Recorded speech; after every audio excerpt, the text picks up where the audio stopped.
Por que Jesus está respondendo isso? Porque é isso que lhe foi perguntado.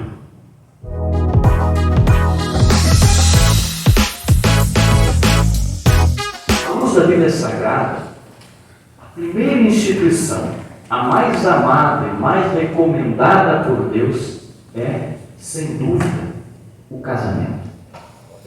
Porque o casamento terreno, físico, ele na verdade, ele é uma figura de uma realidade espiritual muito, infinitamente superior. Se nós abrirmos nossa Bíblia, na carta do apóstolo Paulo aos Efésios, capítulo 5, desde o versículo 22 até o versículo 33, nós vamos entender que o apóstolo Paulo fala que o casamento é um mistério. Ele diz: grande é esse mistério, digo, porém, entre Cristo e a igreja. Então, quando um homem e uma mulher, sob os sagrados laços do matrimônio, se unem e consumam este casamento, de acordo com os propósitos de Deus, os princípios da palavra de Deus e sob a bênção de Deus, este casamento também é um ato de louvor, porque ele prefigura uma realidade muito superior, que nós só teremos conhecimento dela de verdade quando estivermos em porvir com Cristo, quando estaremos unidos para sempre com o Senhor. Por isso o casamento ele é tão amado, tão defendido pela Bíblia Sagrada. É por isso que faz sentido nós falarmos de algumas características tais como indissolubilidade, fidelidade, lealdade, devoção mútua dentro do casal, porque este é o padrão de relacionamento que o próprio Cristo deseja desenvolver com a sua noiva amada, a igreja do Senhor. Então, por isso que o casamento realmente tem essa característica e ele prefigura essa realidade superior. Ora, se o casamento é visto assim à luz da Bíblia Sagrada, então por que ainda temos que falar de divórcio? Não seria muito mais fácil nós dissermos corajosa e ousadamente que a Bíblia não admite o divórcio? Porque seria a dissolução daquilo que deveria ser indissolúvel? Seria o rompimento daquilo que deveria ser eterno? Pode parecer conveniente, pode parecer confortável adotar essa postura, porém, ela não é a postura bíblica. E nós sabemos que a Bíblia é a nossa única regra de fé e prática. E se nós amamos a Bíblia e de fato a respeitamos, precisamos aceitar as suas doutrinas por inteiro, por completo. E a Bíblia trata, sim, dessa anomalia, dessa anormalidade no relacionamento chamado divórcio. Evidentemente que a Bíblia trata do divórcio em caráter de exceção, porque a regra qual é? A regra é o casamento monogâmico, heterossexual, indissolúvel, vitalício. Esse é o padrão bíblico. Mas existe sim a exceção. E por que existe a exceção?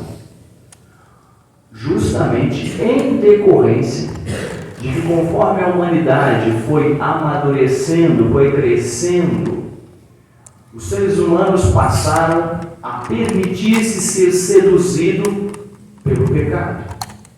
E ao cederem à sedução do pecado, diversos problemas foram trazidos para o seio da família. Alguns desses inviabilizam a união conjugal, havendo a necessidade da vida tratar, ainda que em caráter de exceção, dessa coisa chamada divórcio.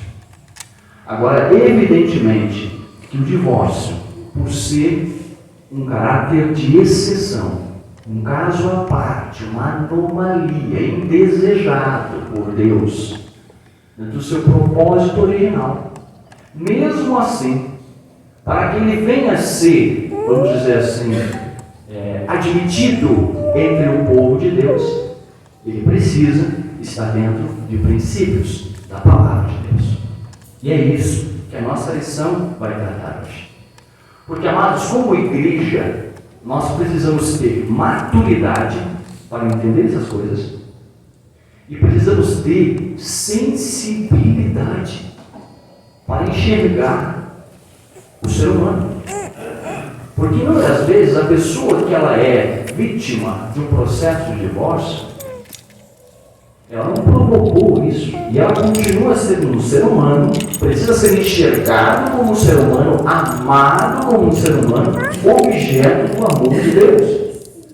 Nós precisamos ter essa sensibilidade como igreja para tratar essas questões.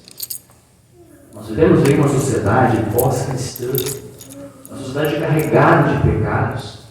Então vai ser cada vez mais comum que nós tenhamos entre o seio da igreja pessoas que vêm de uma vida pregressa, longe dos propósitos de Deus. Nós vamos ter cada vez mais pessoas que vêm de uma vida de drogadição, pessoas que vêm de casamentos desfeitos, pessoas que vêm de múltiplos casamentos, pessoas que vêm de uma série de problemas, e nós precisamos sim ter sensibilidade para tratar essas pessoas, para abraçá-las, para recebê-los no seio da igreja. E evidentemente há casos dentro do povo de Deus, por homens, mulheres, que aceitaram a palavra de Deus, mas às vezes não com tanta inteireza de coração e compromisso verdadeiro com a palavra, que permitem ser situações que viabilizam o casamento. É claro que isso não é a regra, isso é a exceção da exceção. E você imagina o peso que há nos ombros de um pastor, como o pastor Pedro, que muitas vezes precisa julgar e discernir e arbitrar questões que nem vêm ao conhecimento nosso como membros da igreja. Mas ele precisa fazer isso em honra aos princípios da palavra de Deus. Então esse assunto, por mais delicado e espinhoso que seja, ele precisa ser tratado. E precisa ser tratado com equilíbrio, com maturidade e com sensibilidade pela igreja do Senhor. Como já disse, a vontade de Deus para o casamento, para o relacionamento heterossexual entre um homem e uma mulher, é justamente o casamento. E o casamento sobre a bênção de Deus, ele é constituído sobre alguns pilares, como por exemplo, monogâmico. Apenas um homem, apenas uma mulher relacionando-se entre si. Isso encerra o princípio de fidelidade de um para com o outro. O casamento, ele precisa ter o caráter de perenidade, ser vitalício, ser enxergado com o propósito de que estarão juntos até que a morte os separe. Isso por quê? Porque há um compromisso irrevogável. E esse compromisso precisa ser de ambas as partes. Isso é um pressuposto básico, basilar do casamento. O terceiro pressuposto básico é que ele deve ser indissolúvel. Por quê? Porque encerra o princípio da devoção mútua. Eu devoto a minha vida à minha esposa devota a sua vida a mim. Há uma devoção mútua.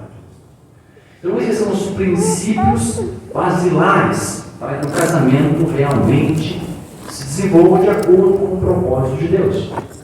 Quando Jesus foi questionado sobre essa questão espinhosa, ele recorreu ao propósito original.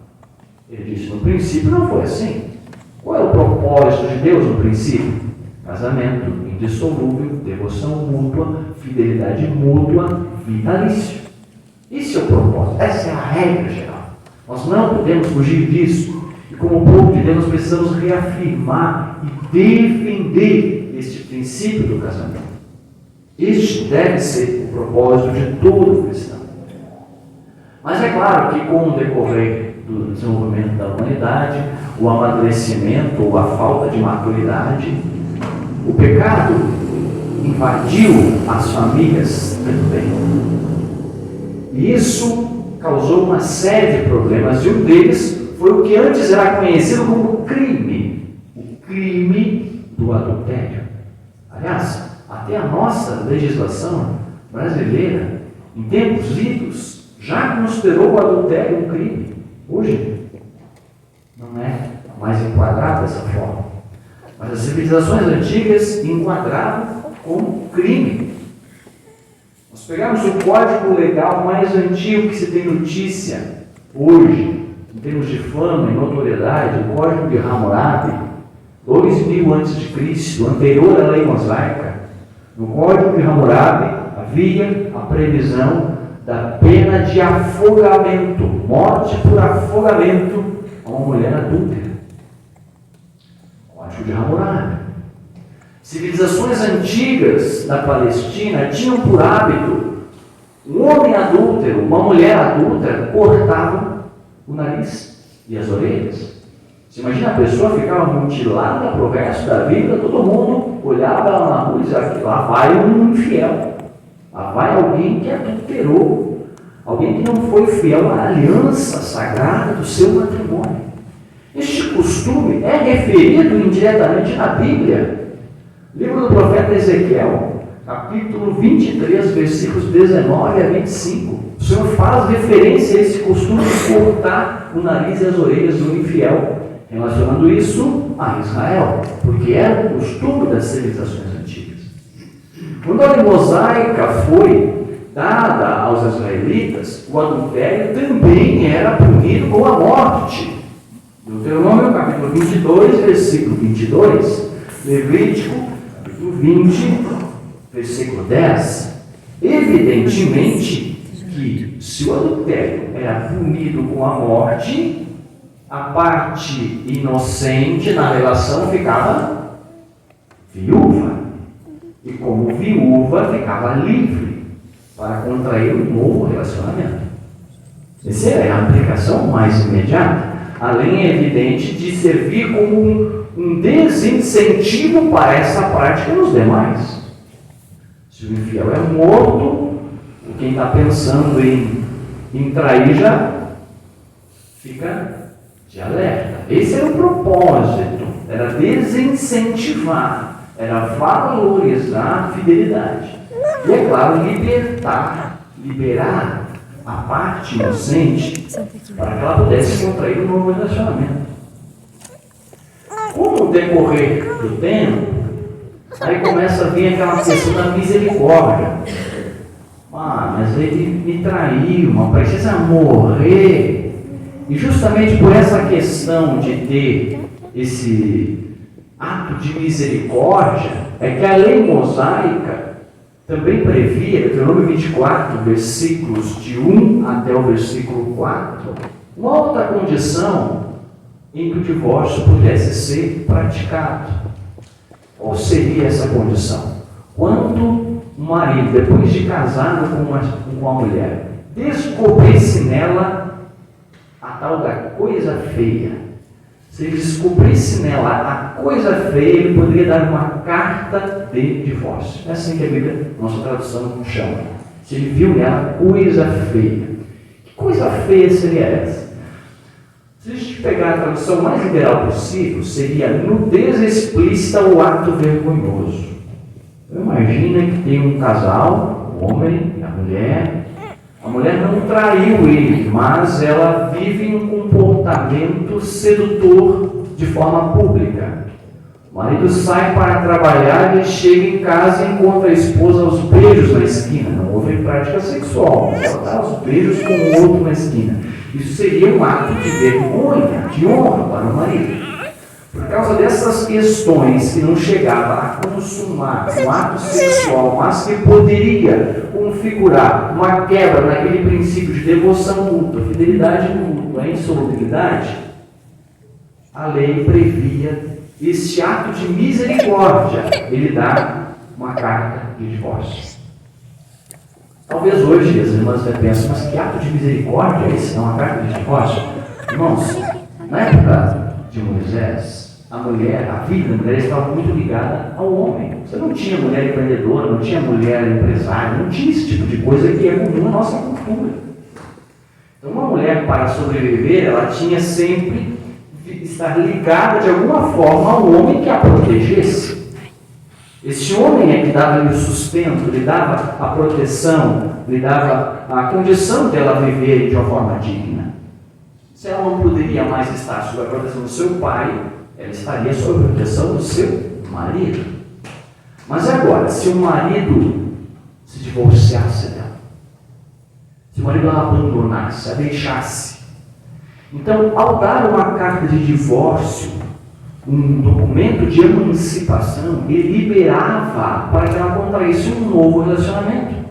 E assim ela poderia estar sob a proteção de outro homem.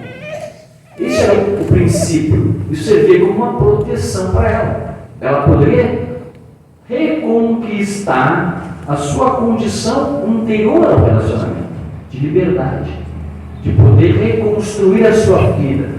Não confio mais em você, mas você pode seguir a sua vida. E é claro que muitas vezes essa carta de divórcio foi utilizada como um instrumento de misericórdia até para evitar que aquela mulher fosse colocada sob julgamento, fosse levada a juízo e viesse a ser morta. Então, por isso, um instrumento de misericórdia. Mas também tinha essa função de instrumento de emancipação. Se você observar Deuteronômio 22, o versículo 2 nos mostra claramente que essa carta de divórcio, ela dissolvia o casamento. Sim, dissolvia de forma definitiva. Se você observar o versículo 4, vai notar que o rompimento era tão definitivo que se um ex-marido quisesse de novo reatar o relacionamento, ele não podia.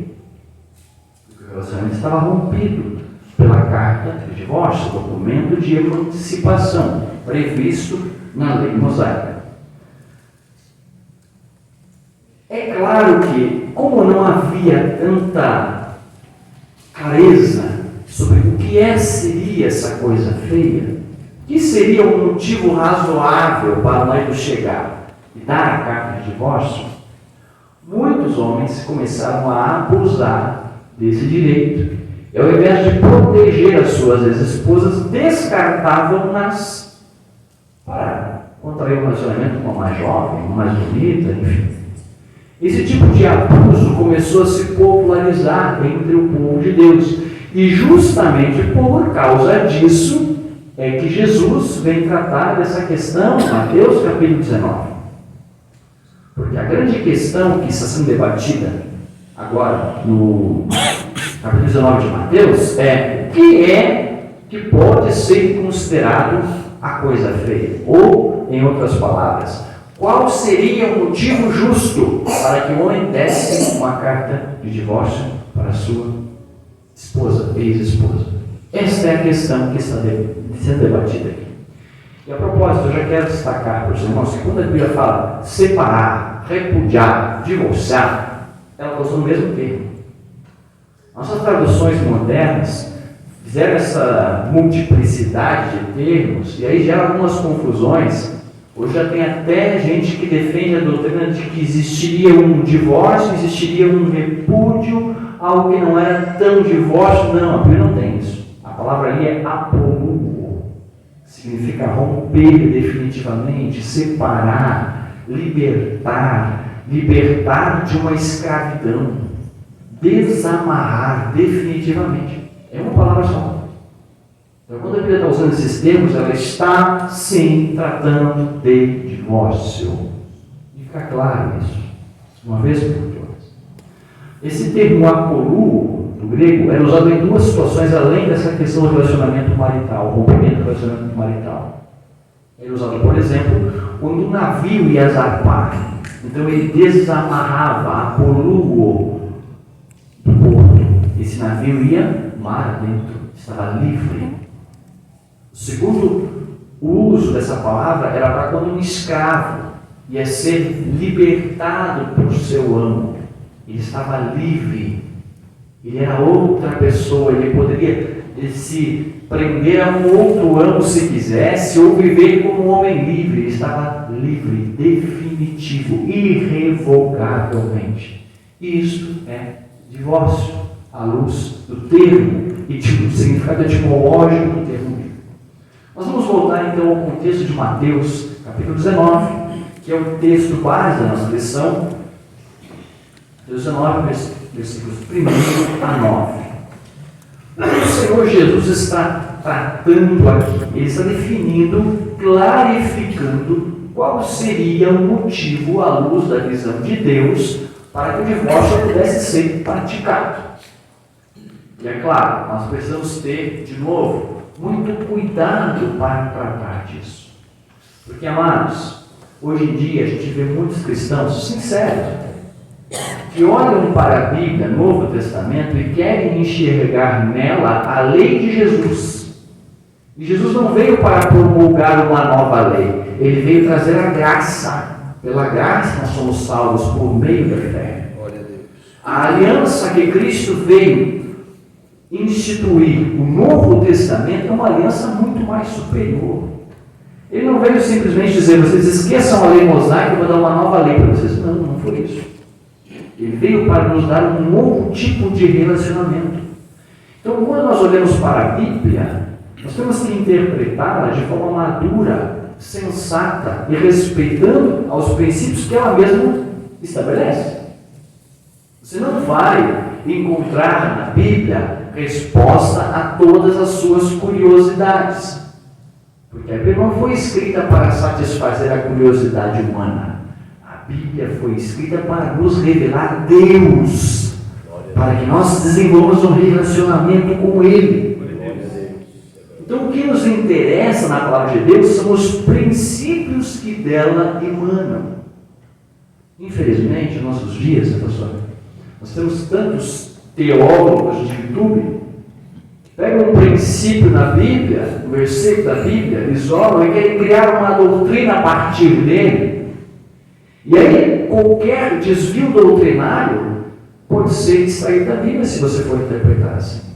Por exemplo, se a Bíblia está tratando aqui em Mateus 19 do homem repudiar a sua mulher, aí vai ter uns que vão dizer, a Bíblia só fala que o homem pode repudiar a mulher, então a mulher não pode repudiar o marido.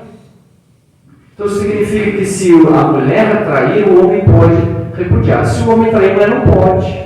Entenderam? Qual é que é o perigo?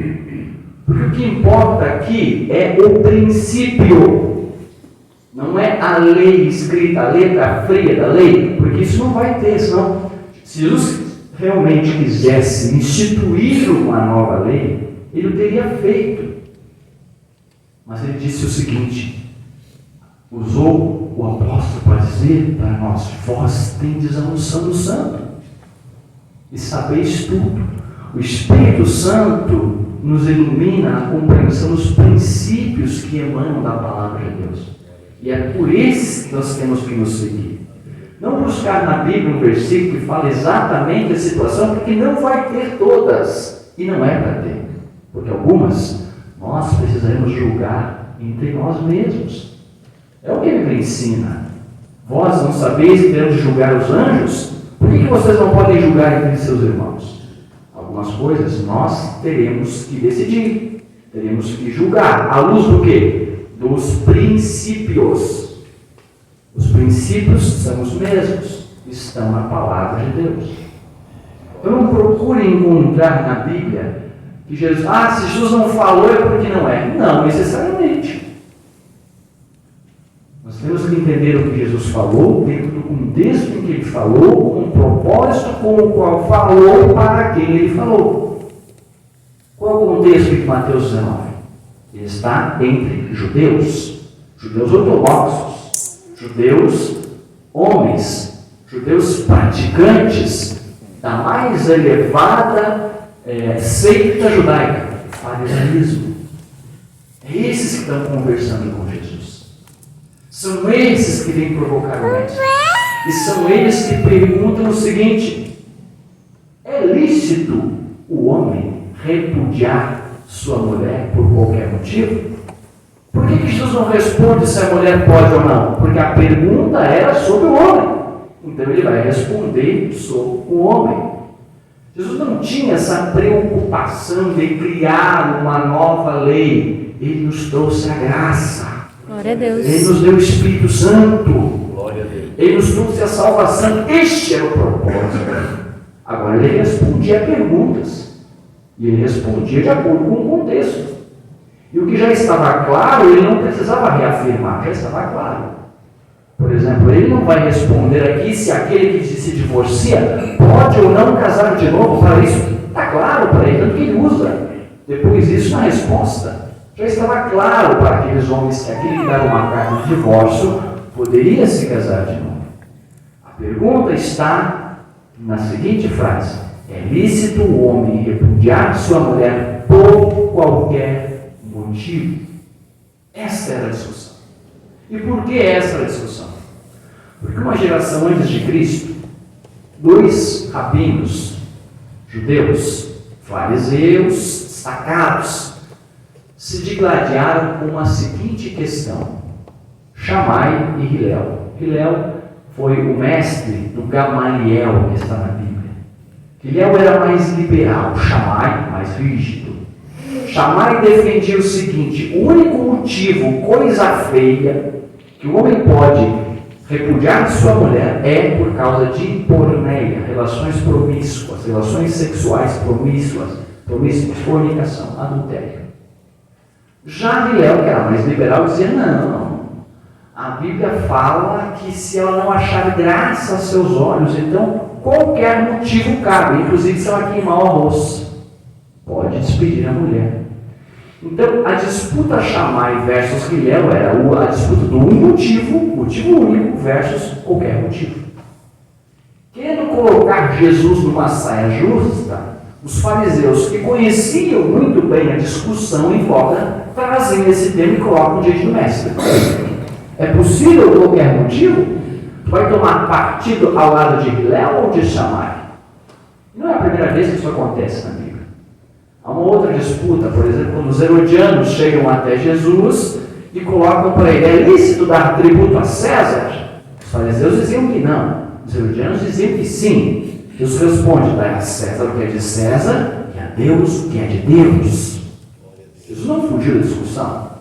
Numa outra vez, os saduceus, que dizem não haver ressurreição, e os fariseus, que admitem a ressurreição, trouxeram uma outra questão para colocar Jesus em contradição. E aí, é possível, os saduceus que não creem na ressurreição, que haja ressurreição? Jesus responde: Deus é Deus de Abraão, de Isaac, de Jacó? Deus por acaso é Deus de mortos ou é Deus de vivos? Então sim, há ressurreição. Jesus não tinha medo de tomar partido pelo lado correto e não pelo partido de A, de B ou de C. Aqui a questão era a disputa Shammai versus Hilel. Jesus não está nem preocupado quem é o rabino que está com razão. Ele está preocupado onde está a verdade da palavra de Deus. E é isso que ele responde. Eles perguntam: é lícito por qualquer motivo? Jesus volta ao plano original. Como é que era no princípio? Homem e mulher, devotados um para o outro, que Deus ajuntou, não divorcie o homem. Ah, mas por que Moisés mandou dar carta de divórcio e repudiá-lo? Aí Jesus já coloca um freio nele. Moisés não mandou, Moisés permitiu. E ele permitiu, por quê? Por causa da dureza dos vossos corações. Eu, porém, vos digo, Mateus 19, 9: qualquer que repudiar sua mulher, vírgula, não sendo por causa de prostituição, porneia, relações ilícitas, vírgula, e casar com outra, natural, ele já sabia que não ia repudiar para ficar solteiro, repudiava para desenvolver um novo relacionamento. Esta era a prática, Jesus estava ciente dela. Qualquer que repudiar sua mulher, não sendo por causa de prostituição, e casar com outra, comete adultério. E aquele que casa com a repudiada também comete adultério. Então o que Jesus está fazendo aqui? Tomando partido na discussão, dizendo que só existe um motivo lícito. Qual é o motivo? Porneia, traição, adultério, fornicação, relações sexuais ilícitas. Ponto. Por que Jesus está respondendo isto? Porque é isso que lhe foi perguntado. Pronto. Eu não posso pegar esse versículo e querer criar toda uma doutrina sobre divórcio em cima dele. Tem mais na Bíblia.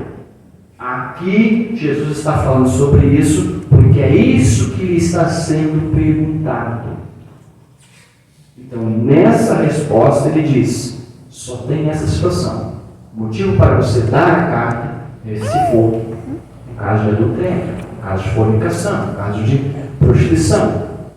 Essa é a resposta de Cristo, clara, evidente nesse versículo, em resposta ao que lhe foi perguntado. Ah, mas Malaquias capítulo 2, versículo 16 diz que Deus odeia o divórcio. Malaquias capítulo 2, versículo 16 diz que Deus odeia o divórcio por deslealdade. Tu fosses desleal com a mulher da tua mocidade, repudiaste por razões egoístas. Esse tipo de divórcio Deus odeia. É isso que Malaquias diz. Não vamos forçar a Bíblia a dizer o que ela não está dizendo. Não podemos isolar um versículo e querer criar uma doutrina em cima de uma frase e ignorar o contexto em que ela está inserida, como aqui, como está aqui para os irmãos. Era disso que Jesus estava falando, era isso que ele estava respondendo. Ele estabelece uma regra máxima. Em caso de adultério, ok, pode emitir a carta de divórcio, pode, permissão. É isso que ele está dizendo. Jesus respondeu em Mateus 19, uma pergunta de judeus fariseus. Mas o Evangelho não ficou restrito ao judaísmo. O Evangelho se expandiu, atingiu diversas culturas, atingiu os povos gentílicos. O Evangelho cresceu, se esparramou pelo mundo, entrou em outras culturas, e entre essas na cidade de Corinto. Corinto é uma cidade duplamente portuária, havia 2 portos em Corinto. Você já conhece uma cidade portuária? Sabe? Eu, por exemplo, sou natural de uma cidade portuária. A cidade portuária normalmente é uma cidade que se torna um antro de prostituição. Por quê? Os marinheiros ficam meses fora de casa, longe da família. Quando chegam em terra, querem extravasar. E vão extravasar as suas tensões hormonais aonde? Num antro de prostituição. Isso que acontece desde os tempos de Cristo. Acontecia em Corinto. Corinto, além de ser uma cidade portuária, de haver um comércio lucrativo da prostituição, tinha um agravante, porque a sociedade de Corinto é uma sociedade idólatra. Tinha tempo de Apolo, tinha tempo da deusa da sensualidade. Havia um tempo com pelo menos 1000 prostitutas cultuais em Corinto. Ou seja, para essas profissionais do sexo, entregar o seu corpo era um ato de culto à deusa a quem Corinto reverenciava. Isso era tão comum na sociedade de Corinto, era tão normal para aquela cultura, que havia até cristãos que tinham dificuldade de entender por que eles não podiam ter relacionamento com uma prostituta.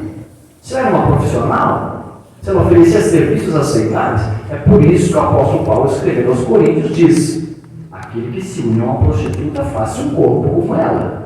Ele precisa estabelecer balizas morais para o comportamento dos crentes naquela cidade.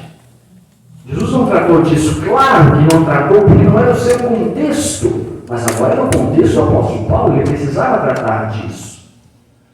Nessa sociedade de Corinto, mesmo onde havia tanta prostituição, havia tanta promiscuidade, alguns historiadores dizem que a expressão moça coríntia não era só um adjetivo pátrio, era um eufemismo para a prostituta.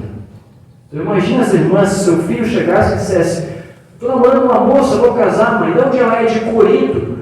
Meu filho, de Corinto? Uma moça coríntia?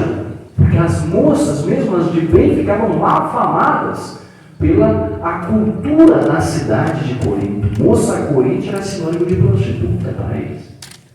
Nessa sociedade havia tribunais para facilitação do divórcio, porque sim, mesmo sociedade corrompida, as pessoas se casam.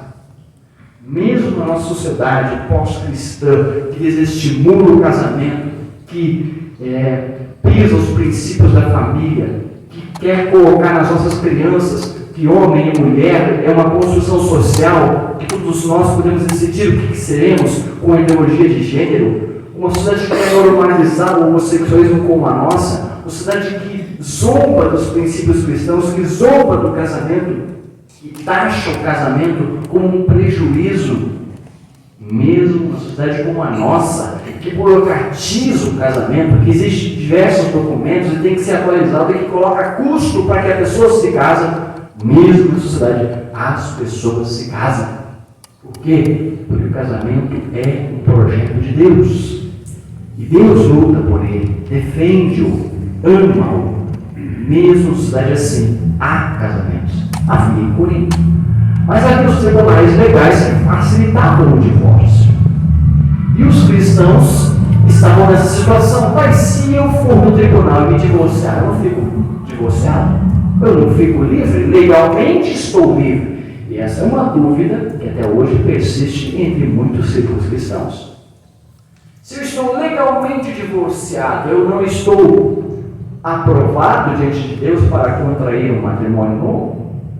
Aí vem a questão. O legal não necessariamente é moral, à luz dos princípios bíblicos. Uma coisa é o divórcio legal, outra coisa é o divórcio moral. E é disso que o apóstolo vai ter que tratar. Ele vai ter que elucidar isso no capítulo 7 de 1 Coríntios. Ele vai descrever que existem divórcios que são legais, mas que não são morais, porque não romperam o princípio da indissolubilidade do casamento. Charles Spurgeon, conhecido como o príncipe dos pregadores, disse que a questão do adultério, no rompimento do divórcio, na verdade, o próprio adultério já é um rompimento prático do vínculo do casamento. Por isso, o Senhor Jesus valida o divórcio nesses casos. Mas existiam alguns casos em Corinto que não era essa a situação.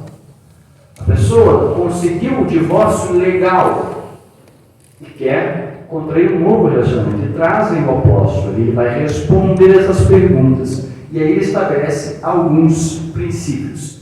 Versículo 12 e 13. Quando há um caso de um casamento misto, o homem ou a mulher se converteu e o homem ou o seu respectivo cônjuge não se converteu. O que o apóstolo diz? Ele diz: se o descrente consente em permanecer casado, não se divorcie. Ele estabelece esse princípio. Veja que, desculpa eu ser repetitivo, mas Jesus não trata disso porque não era o caso que ele estava tratando com aqueles fariseus. Todos eram judeus, todos eram fariseus. Ele não precisa tratar disso lá, mas Paulo tem que tratar agora. Porque agora o evangelho avançou e tem situações que o marido se converteu, a esposa não. E tem situações que a esposa se converteu, o marido não. E ele diz: se o esposo descrente consente em permanecer com a irmã, não se divorcie. E o marido da mesma maneira. Ele estabelece esse princípio. No versículo 11, ele diz: se divorciaram, legalmente falando, e não houve essa questão de rompimento da fidelidade, então fique sem casar. Isso é o que ele estabelece no versículo 11. Agora, no versículo 15, ele vai dar uma outra situação. Se é um crente e um descrente, e o descrente resolve se divorciar e vai embora. Imagine um descrente na sociedade de Corinto. Imagine um homem divorciado, descrente na sociedade de Corinto. O que ele faz? Exatamente. Ele vive aquela vida promíscua da cidade. Neste caso, o apóstolo diz no versículo 15 que a irmã que foi divorciada legalmente do marido, que ele é descrente, ele desertou, ele abandonou o relacionamento, a irmã está livre da servidão. Está livre, desimpedido. Então aqui Paulo estabelece um novo princípio. Além da questão do rompimento pelo adultério, ele estabelece o princípio do descrente desertor. Aquele que é descrente pede o divórcio, divorcia-se do cristão e vai viver a sua vida. Neste caso, o crente também está livre. Percebam que há uma mudança de postura aqui.